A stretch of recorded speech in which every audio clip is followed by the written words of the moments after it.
बिस्मिल्लाहिर्रहमानिर्रहीम। स्टूडेंट्स, आज हम क्लास 9 का लेक्चर नंबर 23 डिस्कस करेंगे और इस लेक्चर में हम डिस्कस करेंगे कि केमिकल स्पीशी क्या चीज़ है। ठीक है, सही है। तो हम अपनी लेक्चर की तरफ आते हैं। What is chemical species. इससे पहले कि हम केमिकल स्पीशी के बारे में पढ़े, केमिस्ट्री में केमिकल रिएक्शन जो है ना वो केमिस्ट्री के सोल है, यानी केमिकल रिएक्शन के बगैर केमिस्ट्री इम्पॉसिबल है। ठीक है, तो जो एटम्स होते हैं या ग्रुप ऑफ एटम्स होते हैं या आयन्स होते हैं जो केमिकल रिएक्शन में पार्टिसिपेट करते हैं यानी केमिकल रिएक्शन में हिस्सा लेते हैं, तो उसको हम लोग क्या कहते हैं, उसको हम केमिकल स्पीशी कहते हैं।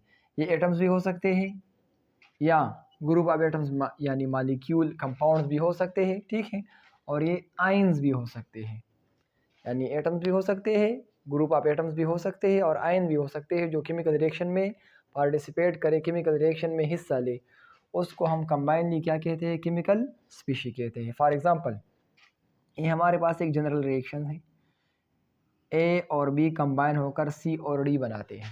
ठीक है, सही है।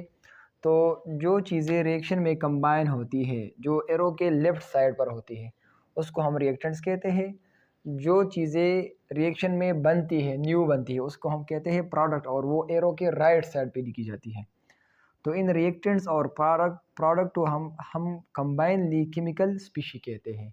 यानी रिएक्टेंट भी केमिकल रिएक्शन में हिस्सा लेते हैं, प्रोडक्ट भी केमिकल रिएक्शन में हिस्सा लेते हैं, यानी ए बी सी और डी ये सारे हमारे पास क्या है, केमिकल स्पीशी है, यानी रिएक्टिंग सब्सटेंस है, क्योंकि ये सारे जो है ना ये केमिकल रिएक्शन में हिस्सा लेते हैं। अब इसकी हमारे पास कुछ एग्जांपल्स हैं। फॉर एग्जांपल, सोडियम एटम है लेकिन केमिकल रिएक्शन में हिस्सा लेता है।